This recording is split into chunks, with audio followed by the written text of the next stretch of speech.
afternoon, everybody. My name is Matthew Campbell, and I'm the Professor of Modern Literature here at the University of York. And I'd like to welcome you here to this event this afternoon, at 1 o'clock this afternoon, on the last day of our Festival of Ideas. For the next hour or so, we're going to be talking with Ian Cobain, who is the author of this extraordinary book, Anatomy of a Killing, Life and Death on a Divided Island. And this is a book about the events of one day in 1978, of the 22nd of April 1978, and it focuses in on that particular day, the day of the killing of a police photographer by an IRA man in the town of Lisburn, just outside Belfast.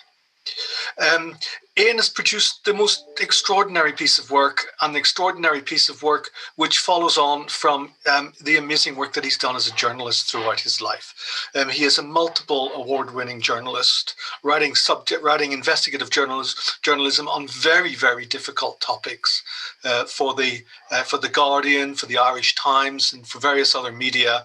He's written books on torture, and he's written this book about Northern Ireland. He's gone undercover with the British National Party, and he has also produced quite frequently challenging and difficult investigative journalism. Now, that's to suggest in a kind of a way that his work is too challenging. Actually, it is deeply humane. It's involved with the players that are involved in various stories and the unraveling of the stories that are involved in it. And this book here, The Anatomy of a Killing, is at its center about the events of this day, in April 1978.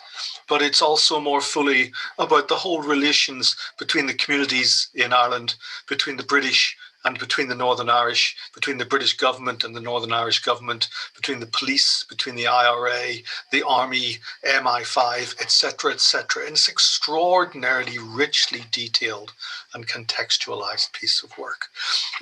So Ian today is going to talk to us about this book. He's going to talk to us about the events of that day.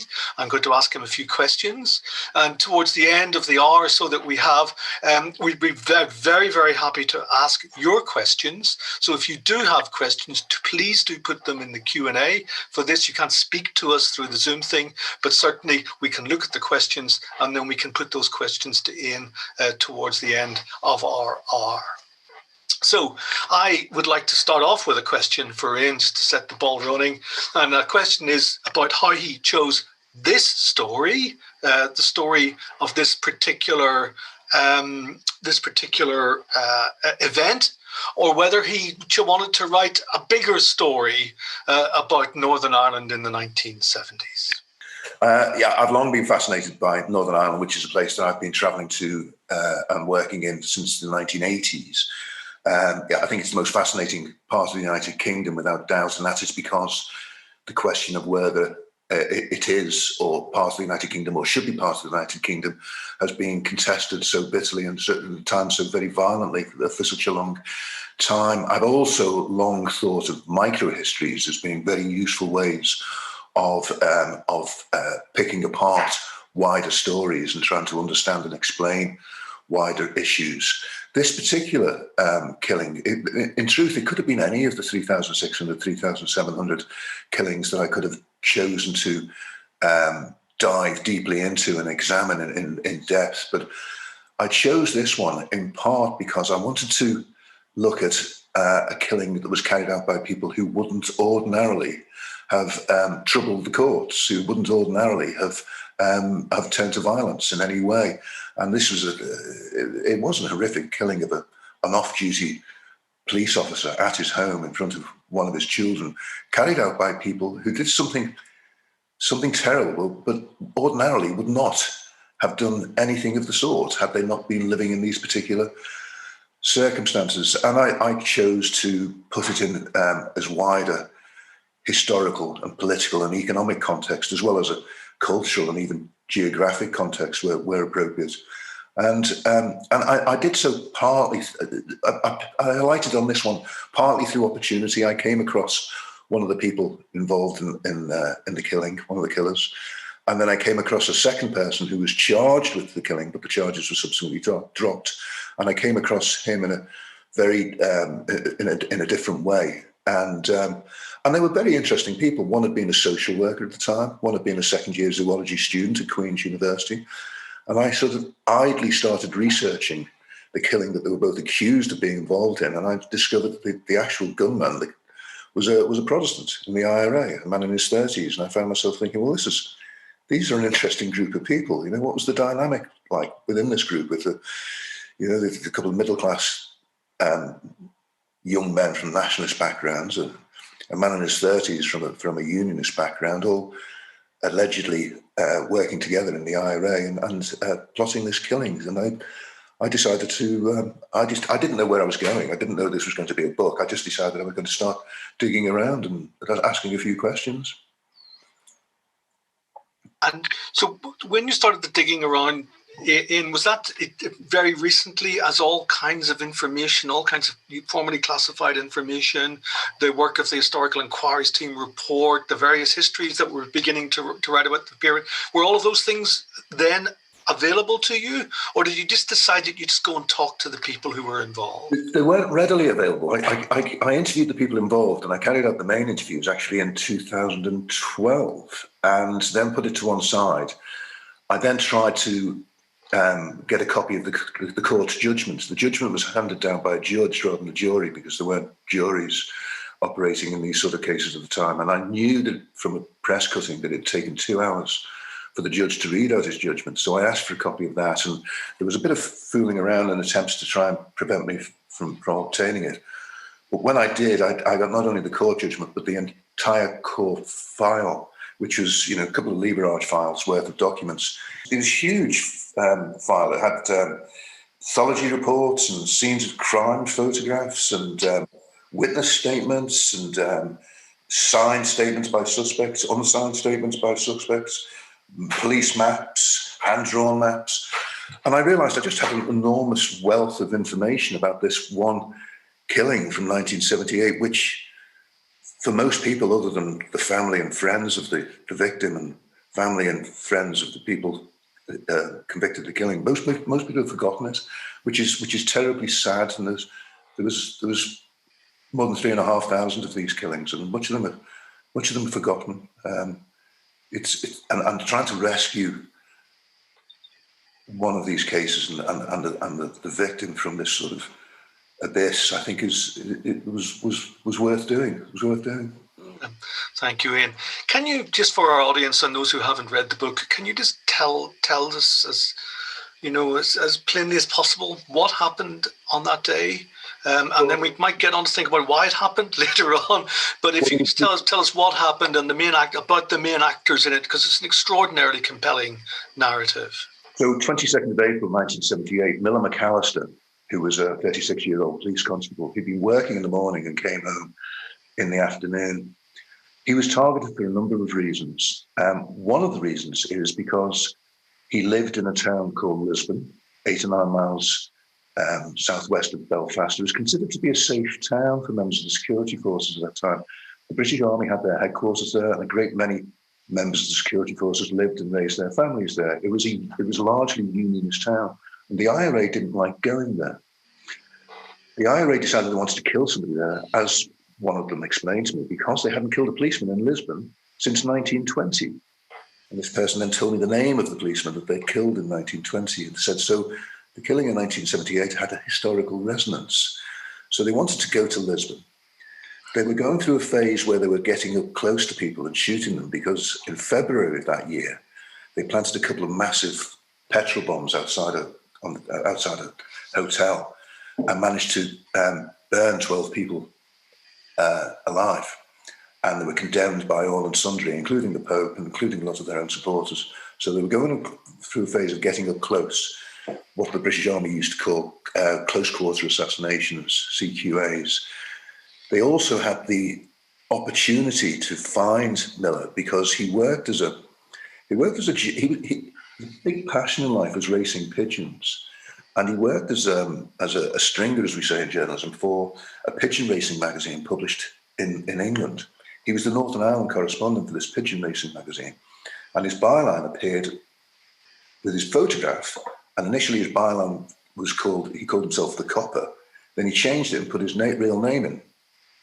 Now, he'd been seen by members of the IRA when they were brought in for questioning at a police facility at Castlereagh in East Belfast, which was particularly notorious at that time because there were allegations that people were being tortured there, and they were.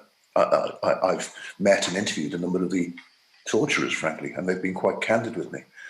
So it was a hated location. Miller was seen there. You could then see his photograph in a pigeon racing magazine. It was a simple matter to try and find his address through pigeon racing circles. And the IRA went to his home on the first day of the pigeon racing season and went straight to the back of his house and started looking for him looking for his pigeon loft. And he was in his kitchen with one of his sons, who was then age 7.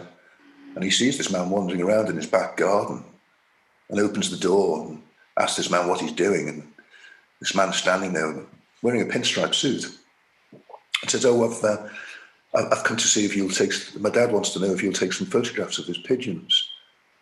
And the killer, Harry Murray, tells me that he asked himself, am I going to do this?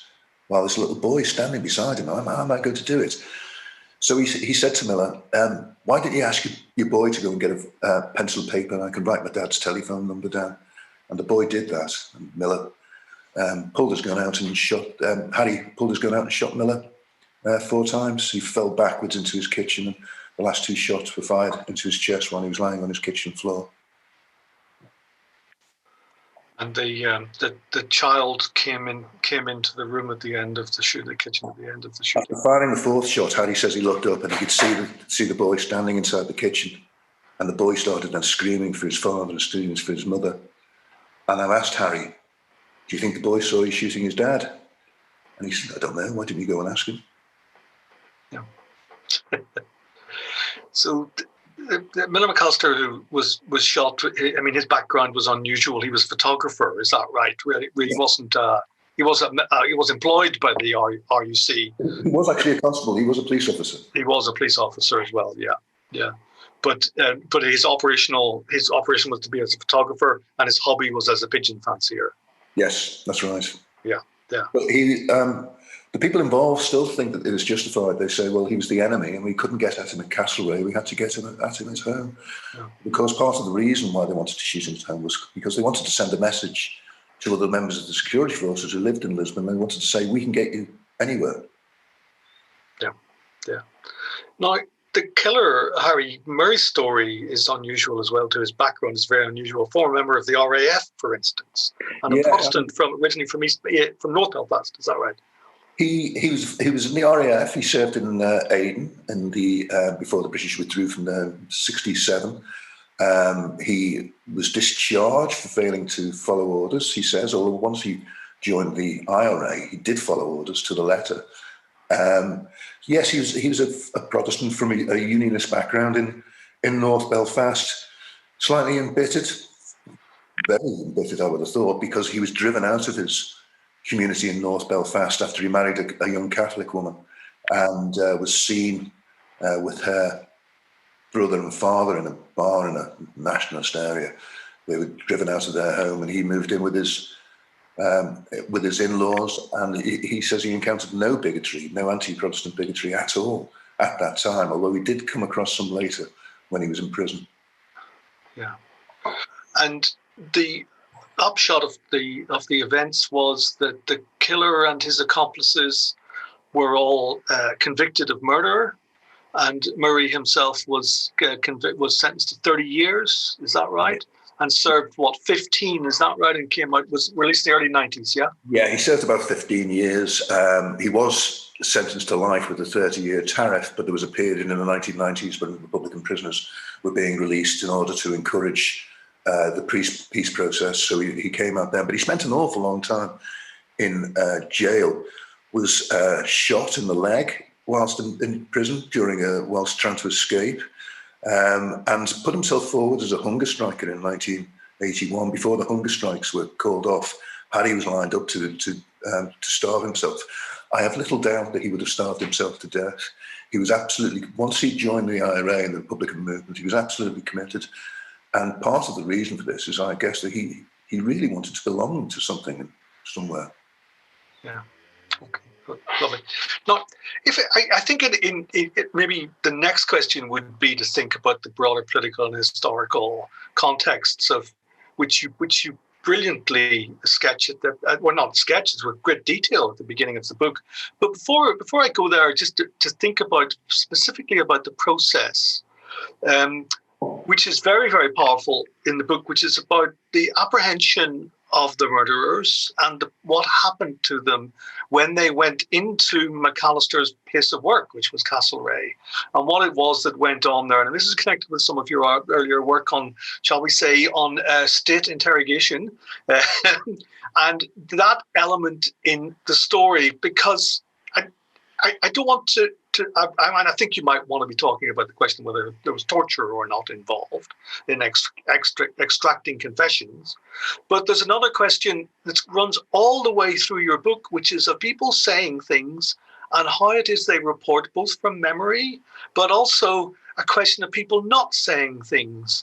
The murdered man's family didn't talk to you.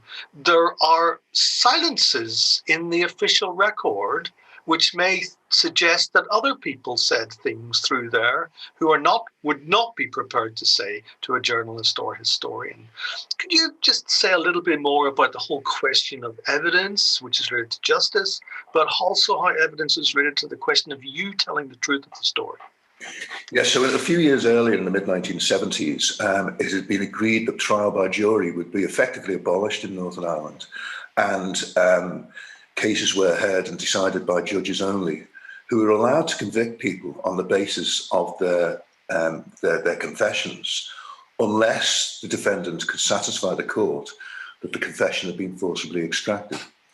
Once that was put in place, that process, it meant that police officers, if they could extract a confession, could put that before a court. And as long as, frankly, there weren't too many marks on the defendant, then they would secure a conviction. And they were using violence within the interview rooms. And I've spoken to a number of them about this. They were young men. They were pretty idealistic. They said that thought that they were justified in using a degree of violence to suppress a larger violence. They thought they could actually end the conflict this way by locking people away. And it took them a while to realize that actually the violence they were inflicting in the interview rooms was actually exacerbating and possibly prolonging the conflict, because people were becoming so embittered as a consequence of what frankly was torture. One of these men said to me, one of these ex-police officers, said, "We didn't call it torture, Ian. We called it slap and tickle. But there was an awful lot of slap and tickle." And one of the people arrested and questioned about Miller's murder gave a statement to his solicitor once he was finally able to see a solicitor, in which he described being held down over a table and having a towel placed across his face and having water poured onto it, giving the impression that he was drowning, and what we would now call waterboarding. And I have to say, having seen his statement, I find his complaints of torture to be quite compelling. The charges against that man were eventually dropped. So this is how people found themselves before the courts, very often on the basis of confessions that have been extracted out of them. And sometimes they wouldn't complain about what had happened because they didn't want it to happen again, and they complained once they came before the courts. By the time 3 people charged with Miller's murder came before the court, Amnesty International had been investigating what had been going on at Castlereagh, and it concluded that people were being tortured. And an English judge had also been flown over to investigate in early 1979, which was after the murder of Miller, but before his killers went on trial. And this English judge had also concluded that people were being injured by the police at Castlereagh. So it was kind of accepted, and the Irish government was complaining about it. It was kind of widely accepted that this was happening, that the police were beating confessions out of people and hurting them in quite ingenious ways on occasion. But even despite this, making admissions to the police in Castlereagh could be a very dangerous thing for an IRA volunteer to do. Occasionally, they shot people who'd spoken out of turn while being possibly tortured in Castlereagh, just to discourage other people from doing it. So nobody really wants to admit that they said what they said. But I don't want to give too much away to those people who are going to read it, but some strange things happened at Castlereagh after this particular murder. Very disturbing things, actually. Because by the time this evidence came out of the police station and came into the court, it was the sole evidence that was held against the killers. And by the way, I think that almost everybody involved on the IRA side have subsequently now said that they were involved. They had confessed to this. They were convicted of crimes that they committed. Yes, but the convictions were achieved by not presenting other kinds of evidence. And that's the other question I was asking about this evidence, the silent evidence, the evidence that doesn't appear in the historical or in the judicial record, which is obviously the work of intelligence, and the intelligence which led to the IRA men being brought into Castlereagh. So there's an extraordinary connection there between intelligence and interrogation. Well, again, I don't want to give too much away, but I can tell you that these men were arrested very quickly, and the police were entirely satisfied that they had the right people. And indeed, they did have the right people. They just then used shortcuts to extract confessions from people who weren't ready to confess. And of course, as so often, there was informers involved.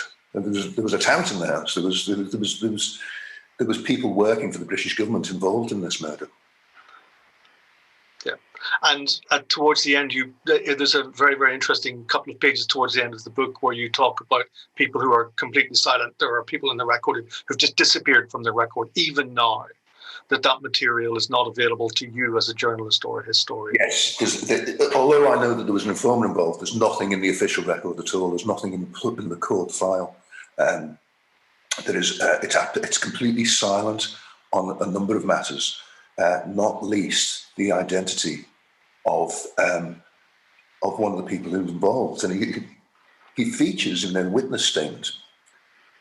The IRA hijacked the car and took the car owner to a pub and sat him down for a few hours and then told him where he could go and find his car. There were 2 youths involved in this hijacking and the taking of the driver. One of them appears in the driver's witness statement, nowhere else in the official record at all. He's gone. Although I do hear he's seen occasionally around Belfast. Okay. But one of the things I found interesting about this process of writing this book is I was talking to people a few years ago who'd never talked to a British journalist, members of the IRA, former members of the IRA. Now they're more able to talk to you. But trying to talk about internal disciplinary matters, that's completely forbidden territory. Yeah. I mean, it's a fascinating story to do with, particularly about the hijacking of the car and the chap who kind of runs out next door to buy the newspaper. And then the 3 guys sitting in the pub having a pint, or 2 pints actually, as the case may be, while the car is elsewhere. Yes, these are really interesting writerly elements about your book, Ian. And I don't mean that could almost be a kind of suggest you're having one over on people, but these kinds of details. I mean, the guns. One detail is the gun that the guns that they discover they're about to ambush a police patrol, and then they discover there aren't any, that they've got dummy bullets in it, so somebody's tampered with them. But you don't say that in the book, and you've got to wait 10 pages or so before there's a reference to the fact there might be something underhand going on. These are kind of novelistic things that are all the way through your, like in a really good thriller. I wonder if you could say a little bit about how it was that you present your own evidence that as you're bringing it together. Well, I didn't consciously try to write it like a novel. I did want it to be a book that people would want to read. I can tell you that it's 6 chapters, as you know. The first 3 chapters I've completely restructured at some point a year before publication.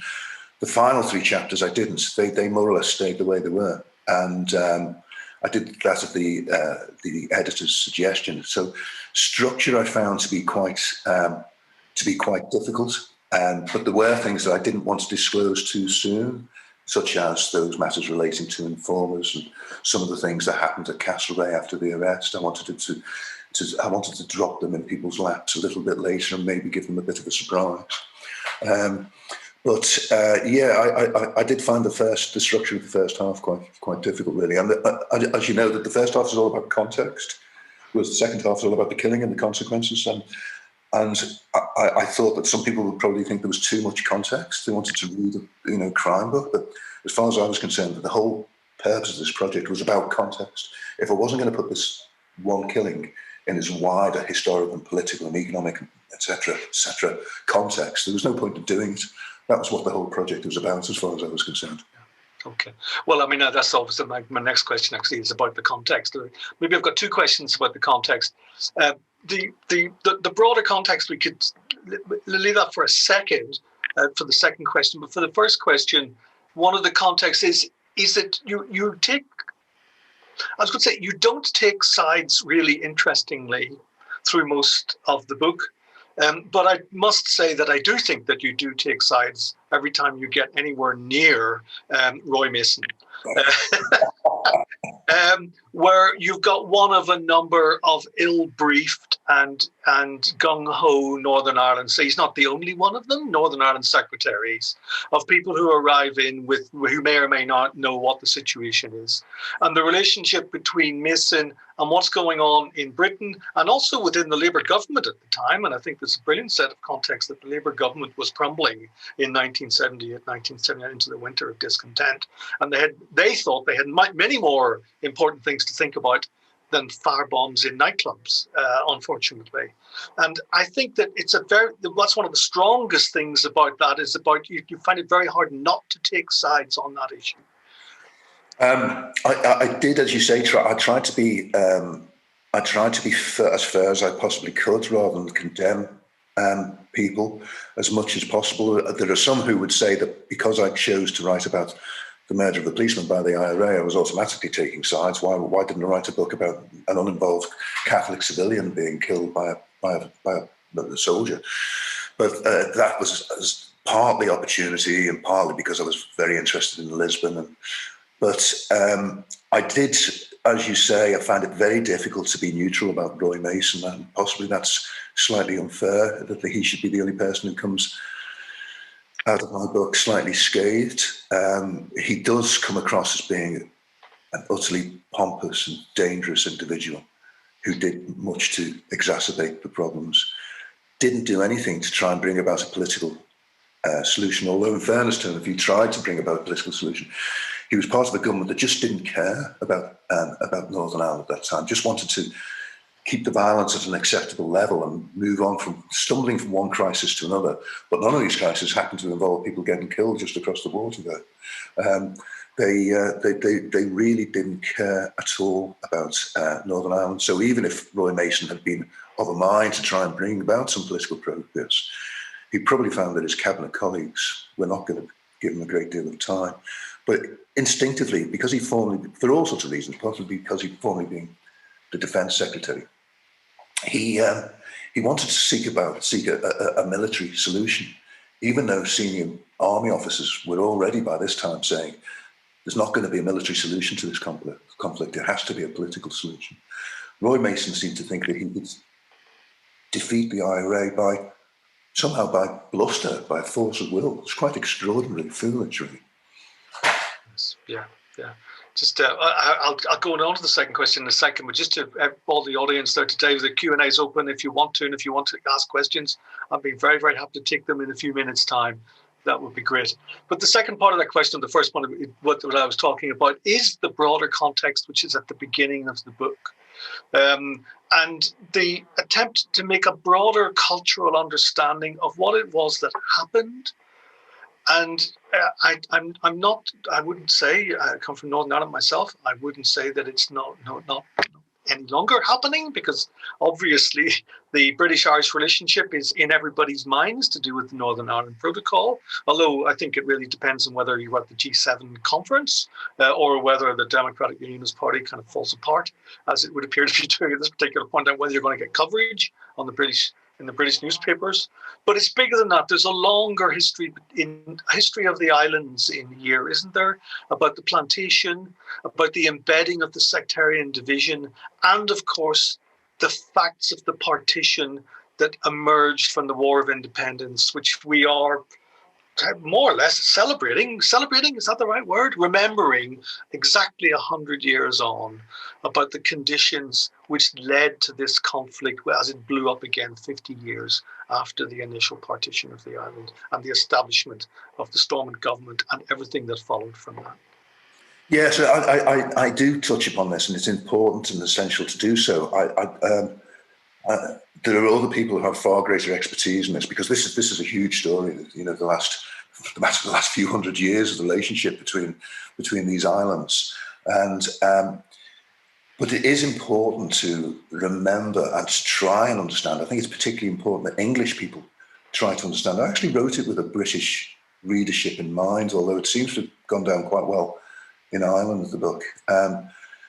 But it's incredibly important so that we don't have the folly of Northern Ireland secretaries campaigning for Brexit, like the sort of southeast of England Tories that they are, and not thinking twice about the border and what the implications of Brexit would have for the border, just not giving any thought at all, as if it didn't matter. And again, we see this this extraordinarily foolish tinkering around with essentially with the peace in Ireland, and by politicians who don't know their history and don't care. It is worrying, actually. Yes, I mean, I think you do quote the line about Gladstone, don't you? The thing about the Irish question is that they keep on changing the question. But just whenever they, the kind of lumpen-footed, British people who, but it's not to say that the rest of their imperial or post-imperial exploits weren't all coming home to roost all across the world, isn't that right? Just that there's kind of people kind of shrugging off what used to be a problem and then thinking it's gone away again. Well, the question, I mean, the North of Ireland is particularly complex, of course, isn't it? And seeing it within the context of the wider context of empire is difficult, because it's so close to home, and because most of the people there are British, essentially. And so that's difficult. But such matters are almost, empire is kind of a taboo in England, isn't it? We don't really discuss it properly. We don't think about it. If we do, we tend to think of it as if it was one thing in one place at one time, and have a view of it being glorious or being ignominious. And it's just we don't. The English don't do empire history particularly well, do they? I mean, it is a big issue. It is an issue in what we might call the culture war, which I don't know which side is actually waging the culture war at this point in time. I think it's the right at this particular point in time, and that culture war is something to do with the heritage of the British Empire, isn't it? It is, and it's also something to do with people trying to acknowledge that Britain's position in the world has changed enormously since 1945, and some people find it easier to accept that than others. And even when people are acknowledging it, they're behaving in different ways. Some people feel very fragile as a consequence of the realization that we're a much diminished power. Other people feel quite relaxed about it, and they're expressing those different views in different ways. Yes, indeed. Yeah. Okay, so we have a few questions have come into the Q&A now, Ian, which I'll put to you now. I don't know where I have put these questions up. I don't know whether you can see them. Can you, or I will ask the questions anyway. The first one is from Charles Patmore, and I think this actually might be related to what you're talking about, because Charles Patmore would like to know about the map behind you, which seems to me to be some kind of representation of this exceedingly complicated issue that we're talking about. It is actually it's a Grace and Perry scarf, which I think is absolutely beautiful and had frames, and it is actually it does represent England, part of Scotland, and Northern Ireland.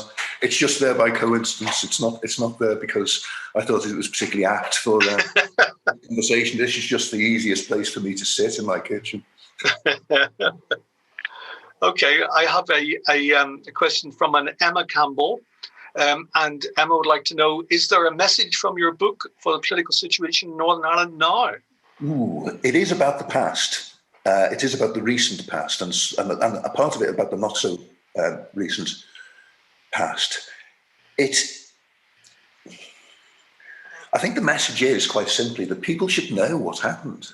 They should understand what's happened. When the Good Friday, the children who were at primary school when the Good Friday Agreement, the Belfast Agreement, was being signed in 1998, are now in their 30s. And I think it's very important that they should know what happened for 30 years in these small islands of ours. And they should know because they should know that they don't want to go back there. That is the message from my book for the political situation in Northern Ireland now. We don't want to go back at all. It was awful. It was dreadful. And people who were not born at the time or were children at the time should know. They should find out what was going on and understand how dreadful it was.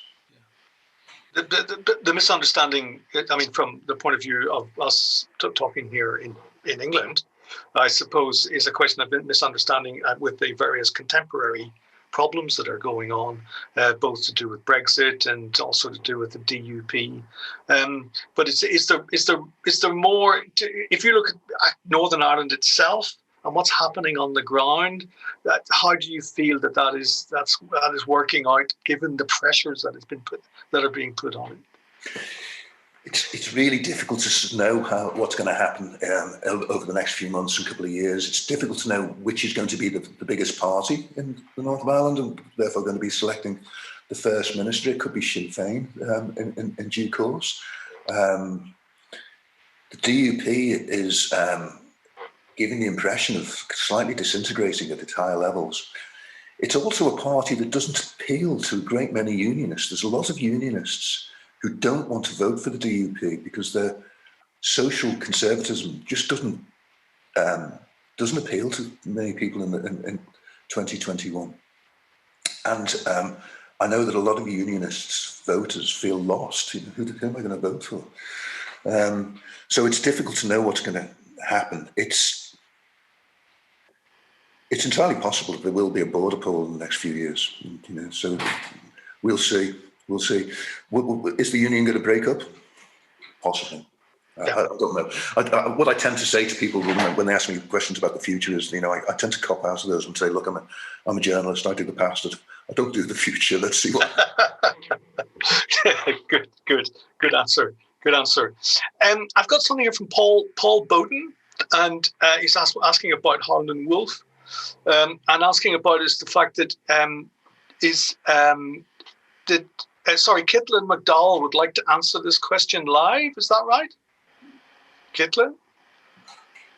Somebody coming in live to ask this question?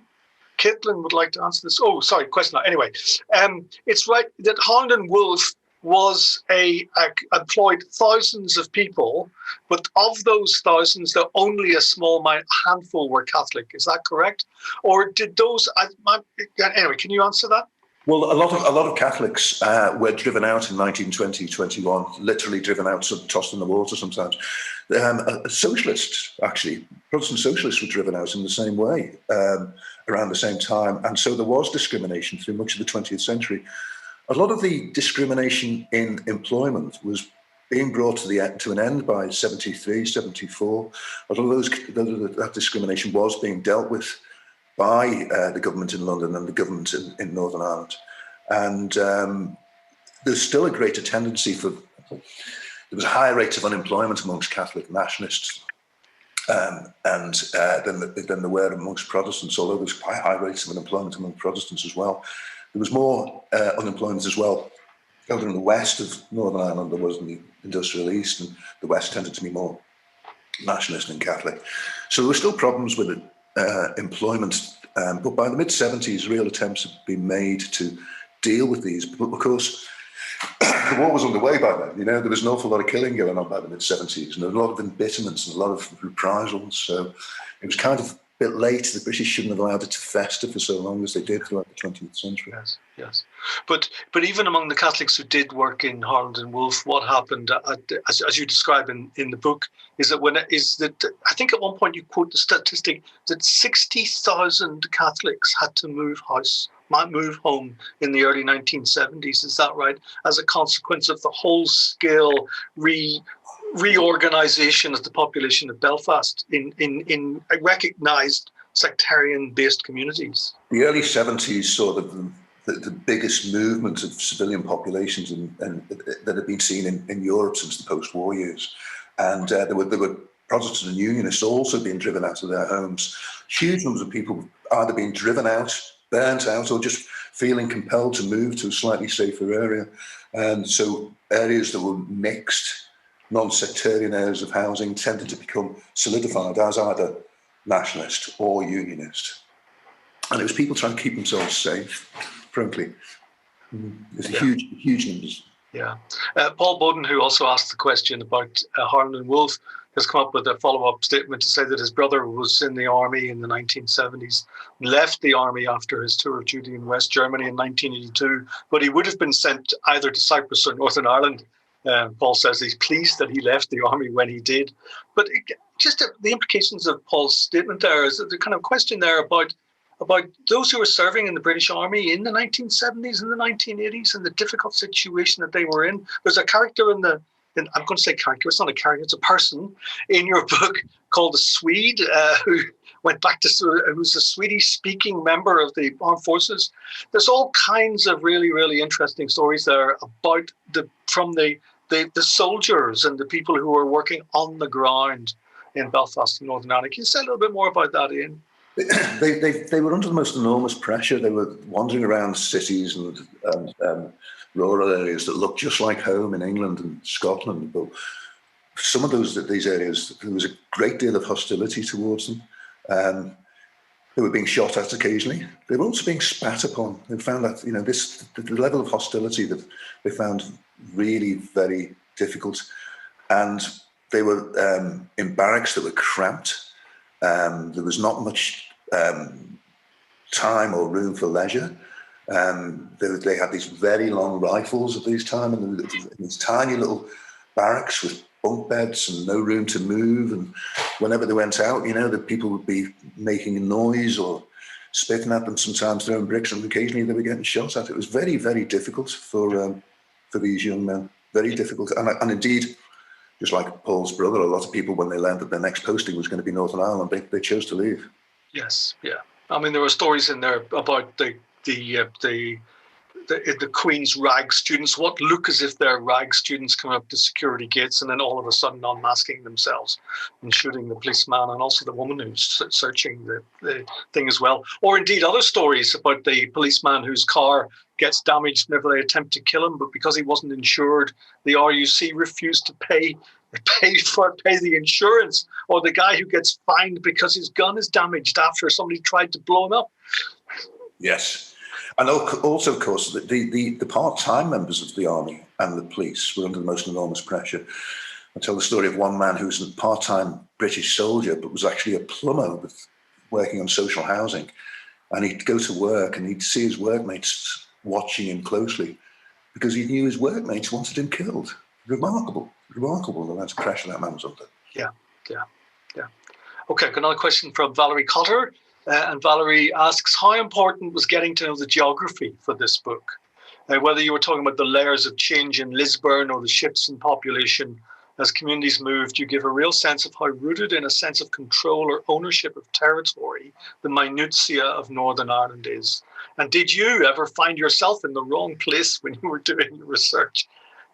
That's a really good question, Valerie. I think trying to understand the geography of the north of Ireland is an important process of trying to understand the Troubles. And I don't think a great many people have looked at this. And I think that the relationship between West Belfast, which is where the killers were from, and Lisburn, which at that time had 8 or 9 miles of unionist-owned farmland between them, is very interesting. And I did just spend an awful lot of time just walking and driving around these areas and driving around the roads and and wandering around tracks and wandering around the River Lagan and trying to understand the relationship between and how Lisburn would have felt and seemed to the people in West Belfast. One of these members of the IRA described it as the citadel. He called it the citadel. They didn't like going there. And Lisbon itself, once you start looking at the town centre, or the city centre as it is now, you can the killing of a police officer in 1920, which I've alluded to, led to 3 days and nights of rioting in which Catholic homes and businesses were destroyed. And you can see while walking around the city, you can see where these Victorian buildings have got little 1920s brick buildings in between them. It's a city that's marked physically by conflict. It's like looking at Munich or the East End of London or something. But you've got to know what you're looking for when you're looking at this. And so yeah, I think it's a very good question. And the question of control. Well, Lisbon's now become a far more mixed sort of place, but there's still plenty of nationalists who do not like going there in 2021, will not go there. But as far as being in the wrong place, I didn't find myself physically in the wrong place in Northern Ireland. I did feel very uncomfortable and quite anxious at times while researching and writing this book, simply because I was English. And I was wondering, well, does that mean I'm in the wrong place to be doing this book? An Englishman writing about Ireland, what could go wrong, And I was very worried about it until it was published, and it seems to have been very well received in Ireland and in the north by people from both communities, which is very gratifying, but it's also a relief, frankly. It's a relief. Yeah, the sense of place is just so strongly remembered for somebody who knows those areas, to see them all put together away, and then the kind of just the building, particularly of Twinbrook, and of the making sure that or Poleglass rather, making sure that the pavements were strong enough to carry armoured cars. If I can just ask it, we've got about room for a couple more questions, and Paul Bowden has come back in again to ask about the soldiers that were killed. At the funeral, at the funeral for those who were killed at Gibraltar, and Paul says that he knows somebody who knew one of those soldiers, and Paul is asking that his friend is still very angry about this, but I suppose the question there is about what those of us who remember what it was that happened in those days, and the question of forgiveness for what it was that happened. I wonder if you can reset yourself in whether what you feel about that question. The talk about continuing anger is really interesting, because, as you know, there is still a huge amount of anger in Northern Ireland, and it's still a traumatized society in many respects. There's still an awful lot of people with PTSD, whether they recognise it or acknowledge it or not. It's kind of society, or two communities which themselves somehow have a degree of PTSD about them. You'll have seen it when talking to people who suffered some trauma and suddenly flare up for no accountable reason, or something triggers them, and off they go. And it's going to take a while for all of that to play out, I think. And to some extent it isn't playing out. You can see the anger and the tendency to violent protest being passed on to successive generations in a way that's really quite alarming and quite worrying. Yeah. We have a question from somebody who lived in Lisburn on the army base in the mid-1970s when they were 5 or 6 years of age, and they can remember a car bomb going off outside the house. They say that they can't remember much security in the mid-1970s. Were there other attacks on the army in Lisburn at this time? There were. Miller was the first member of the security forces to have been killed in Lisbon since the Troubles started a decade earlier. There were a number of police officers from Lisbon who were killed while serving elsewhere. But there were plenty of bombings in Lisbon. It's just that they weren't killing members of the security forces.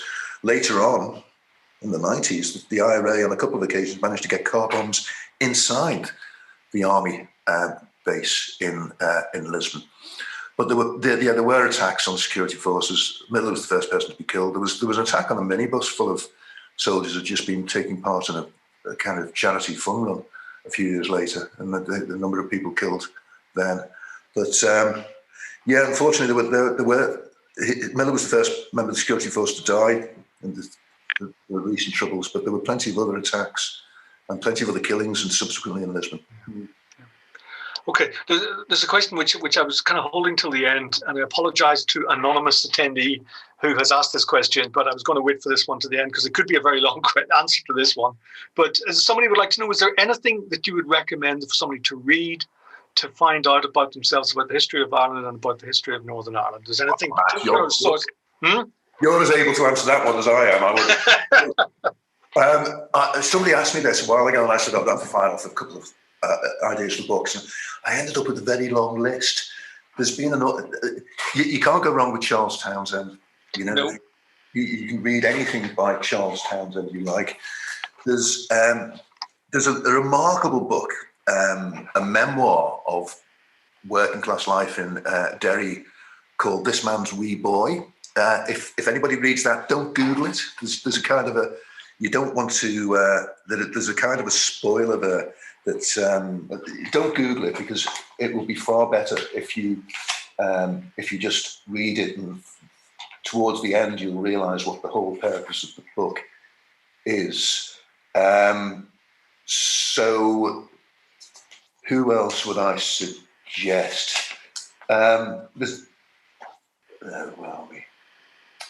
Some of the diaries around at that time are very good, by the likes of Tony Benn and Bernard Donahue. They can be very revealing. Roy Foster, another first-class historian, always worth reading.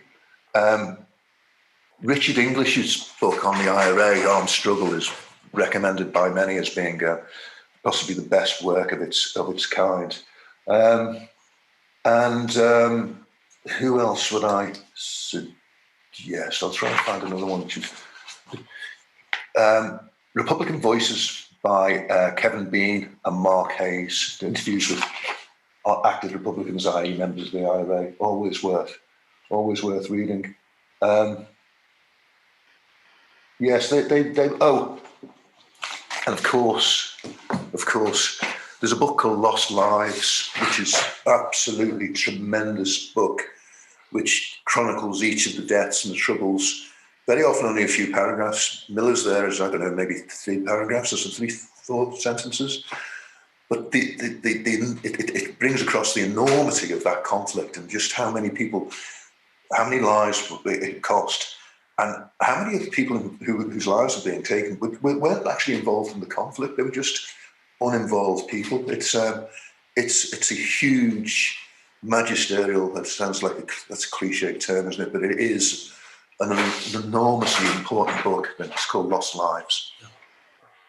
Yeah, no, I have it beside me regularly, and there's some excellent. But I could recommend to anybody who buys your book. There's a fantastic bibliography at the end, and all of the sources are there, and it's very, very well footnoted as well, so people can follow up all of the individual things. I think we're nearly out of time now, Ian, and maybe I could just ask very briefly one last question. And is to bring us back to Miller McAllister himself, the man who was killed that day. I think it's appropriate that we do reflect on him. You haven't spoken to his family. You haven't heard what his family have thought of your book, or whether if there's anything that they have thought about how it is that you've recreated the day that their father or their husband was killed. No, as I say, I've explained that I was very anxious when I was writing the book, and part of it was because I didn't know whether I was the appropriate person to be doing this. But the other reason is because you'll know, Matt, having read the book, it's actually quite an intrusive piece of work. It intrudes into the lives of Miller's family and friends and colleagues. It intrudes into the lives of the killers and their families and friends. And I asked myself a number of occasions, am I warranted in doing this?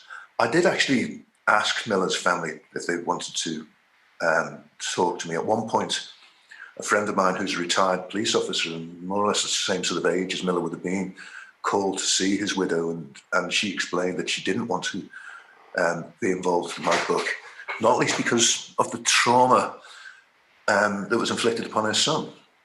He saw his father dying like this. And so I asked myself, should I be doing this? And I told myself that the only way in which it was warranted and it's justified, this intrusion, was if it was a good book. And by good, I didn't mean, it's well written and it won a few good reviews. What I meant by it being a good book was it helped readers to reach a greater understanding of what happened and why, and particularly new readers and younger people. If you could do that, then I decided that the intrusion was warranted. And I hope I've succeeded in doing that because, as I say, it is an intrusive book. Okay. Well, that's anyway. So we will leave it now, remembering Miller McAllister and remembering that day. I think that our Zoom call is just about to run out. We've got 1 minute left. I apologise for a couple of questions we were unable to ask. There is a transcript, there is a recording of this interview, which is going to be available on YouTube very soon. And also for people who are following us in Australia, hello. And I hope that it will be broadcast on ABC in Australia very soon.